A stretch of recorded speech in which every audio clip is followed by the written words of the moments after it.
Hello friend, Bihar PC centre में आपका स्वागत है। तो फ्रेंड्स, जो इंडियन ज्योग्राफी का क्लास हो रहा था और 2 क्लास पहले कृषि से जो विषय है यानी टॉपिक है तो उससे हो चुका था और कुछ क्वेश्चन जो है फ्रेंड्स 8-10 उस टॉपिक से बच गया था।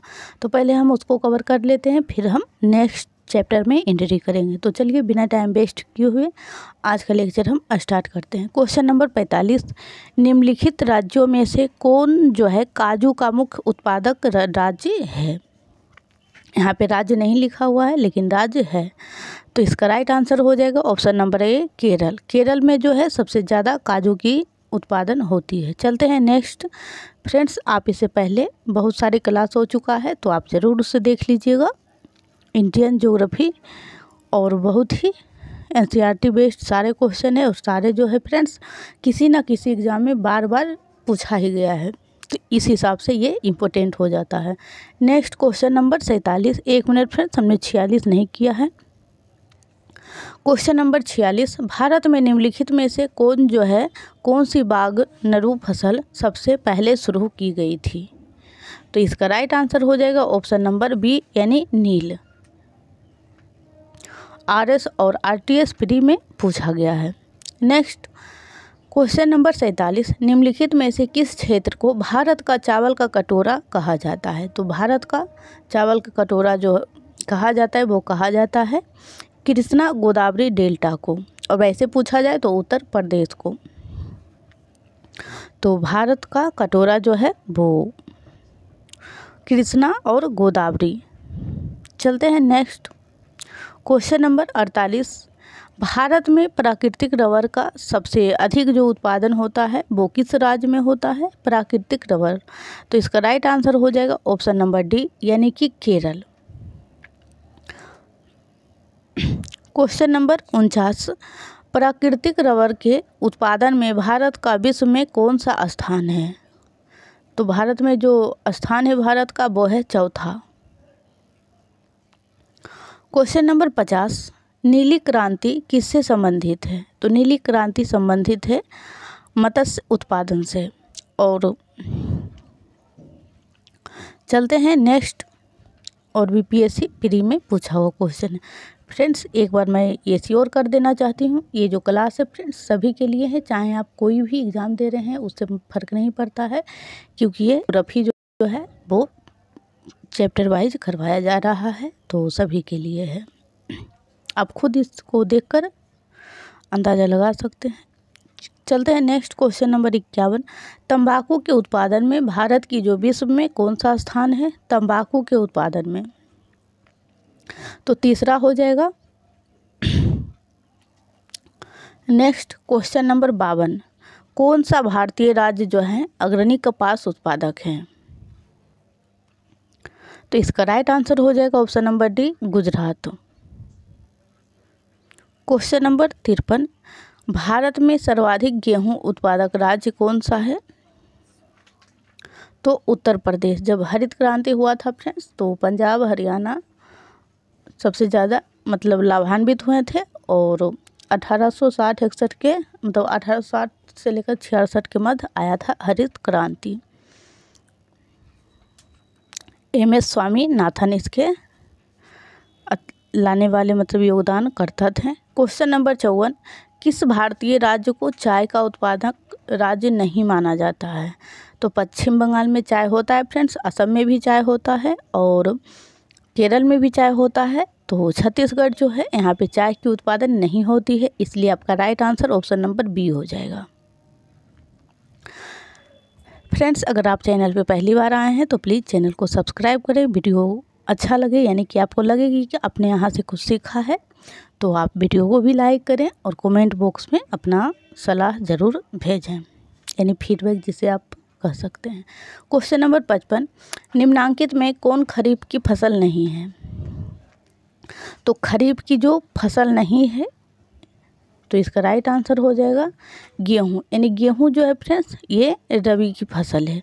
फ्रेंड्स, हमने एक नया एपिसोड मतलब चालू किए हैं, हफ्ते में 2 दिन होगा या 3 दिन, तो ट्रिक यानी ट्रिक के माध्यम से आप कोई भी चीज़ को बहुत ही आसानी से याद कर सकते हैं।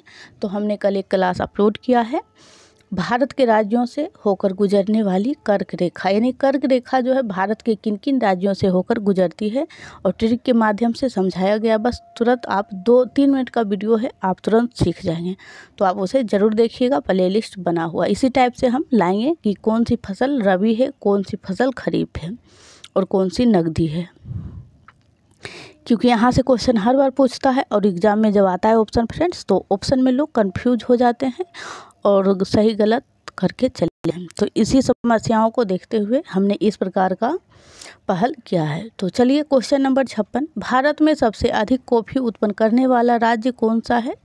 तो इसका राइट आंसर हो जाएगा कर्नाटक। तो इसमें कृषि से संबंधित जो है फ्रेंड्स इतना ही था। अब हम चलते हैं नेक्स्ट टॉपिक जो है सिंचाई से संबंधित।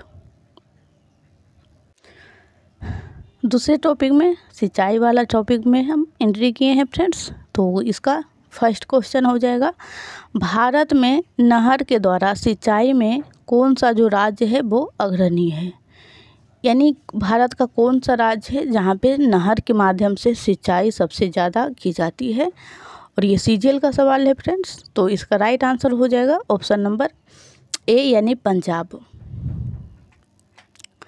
नेक्स्ट क्वेश्चन नंबर 2, निम्नलिखित में से किस राज्य के शुद्ध बोए गए क्षेत्र का सर्वाधिक भाग सिंचित है? तो शुद्ध बोए गए क्षेत्र का सर्वाधिक भाग जो है वो सिंचित है। तो इसका राइट आंसर हो जाएगा, ये भी पंजाब ही होगा फ्रेंड्स। नेक्स्ट क्वेश्चन नंबर 3, प्रायद्वीपीय भारत में तालाब से सिंचाई के प्रचलन के लिए निम्नलिखित में से कौन सा एक कारण नहीं है? यानी कि जो प्रायद्वीप भारत है उसमें तालाब से सिंचाई के प्रचलन के लिए निम्नलिखित में से कौन सा एक कारण नहीं है? पहले तो इसका आंसर देख लें। तो इसका जो राइट आंसर हो जाएगा, ऐसे कई सरिताएं हैं जो वर्षा ऋतु में वेगवती हो जाती है।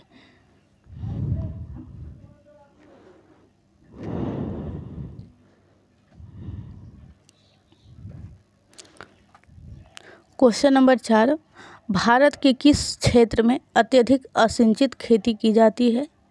असिंचित खेती की जाती है। तो इसका राइट आंसर है ऑप्शन नंबर डी, दक्कन के पठार।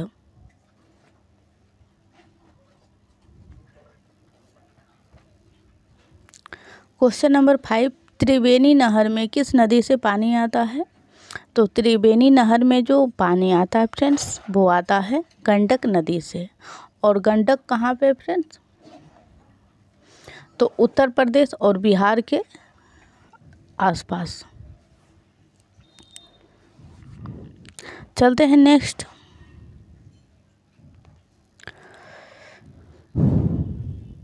क्वेश्चन नंबर 6, निम्नलिखित युग्मों में से कौन सा सही सुमेलित नहीं है?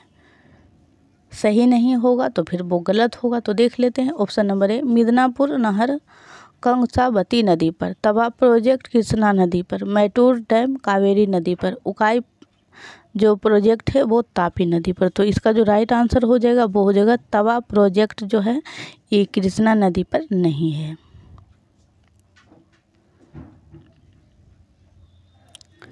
मिदनापुर नहर कांसावती नदी पर है फ्रेंड्स, मैटूर डैम जो है वही कावेरी नदी पर है और उकाई जो परियोजना है वो तापी नदी पर है।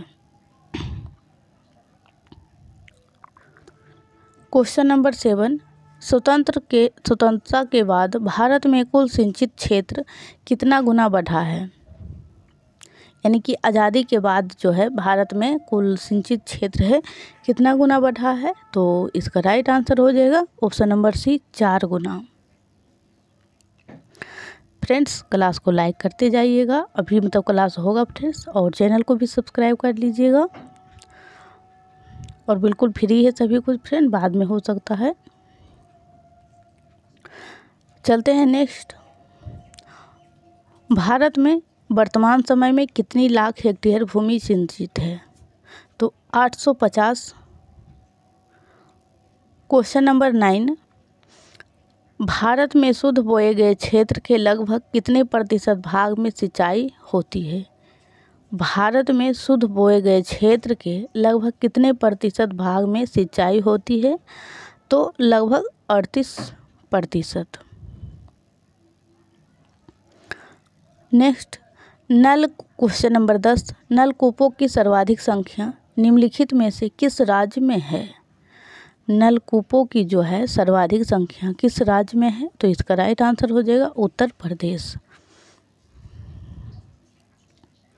क्वेश्चन नंबर 11, इंदिरा गांधी नहर या फिर राजस्थान नहर को किस नदी से जो है जल मिलता है? इंदिरा गांधी नहर और राजस्थान नहर दोनों जो नाम है फ्रेंड्स एक ही है, तो सतलज।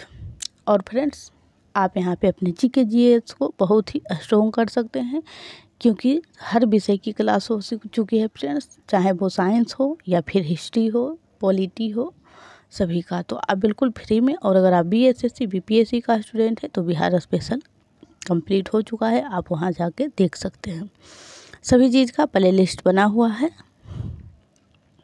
क्वेश्चन नंबर 12, निम्नलिखित में से किस राज्य का सर्वाधिक कृषि क्षेत्र जो है तालाबों द्वारा सिंचित किया जाता है? तालाबों के द्वारा सिंचित किया जाता है, तो तमिलनाडु। भारत के किस भाग में तालाब का सिंचाई के साधन के रूप में सर्वाधिक प्रयोग होता है?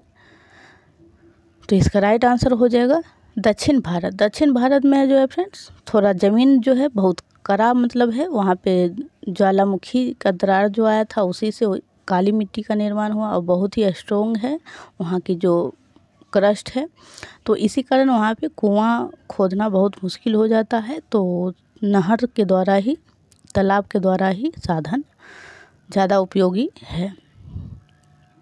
क्वेश्चन नंबर 14, कुओं और नलकूपों द्वारा सिंचाई में अग्रणी राज्य कौन सा है? तो गुजरात। कुआं और नलकूप, गुजरात इसका राइट आंसर हो जाएगा। फ्रेंड्स आप खुद ही देख सकते हैं, हमने 14 क्वेश्चन यहाँ करवाएं यानी इस टॉपिक से, और 8-10 क्वेश्चन उस टॉपिक से, कृषि वाले से, और टोटल फ्रेंड्स आपको 25 क्वेश्चन लगभग कंप्लीट हुआ है मात्र 12 मिनट में। और यही क्वेश्चन फ्रेंड्स आप कहीं पढ़ते भी तो आपको 1 घंटा आपका टाइम वेस्ट ज़्यादा होता और सीखते कम, तो इसीलिए भी आपके लिए ये चैनल जो है बहुत ही उपयोगी होगा फ्रेंड्स टाइम मैनेजमेंट के लिए। आज जो हम क्लास करेंगे फ्रेंड्स क्वेश्चन नंबर 15 तक, फिर हम नेक्स्ट कंटिन्यू करते रहेंगे। तो आप लोग ज़्यादा से ज़्यादा सपोर्ट करें फ्रेंड्स। ज़्यादा से सपोर्ट करने का मतलब ये है कि आप लोग लाइक करें, वीडियो को सब्सक्राइब करें और वीडियो को ज़्यादा से ज़्यादा शेयर करें ताकि और भी लोग जुड़ सकें। क्वेश्चन नंबर 15, भारत की सिंचाई क्षमता का 47.78% पूरा कहाँ से होता है? यानी कि 47 पॉइंट के बाद आप 78 नहीं पढ़ सकते हैं, ये गलत माना जाएगा। आप 7-8% या फिर 7-8%, तो इसका जो राइट आंसर हो जाएगा लघु एवं बृहद परियोजनाओं से। तो फ्रेंड्स आज के लिए इतना ही, फिर मिलते हैं कल, तब तक के लिए थैंक यू सो मच।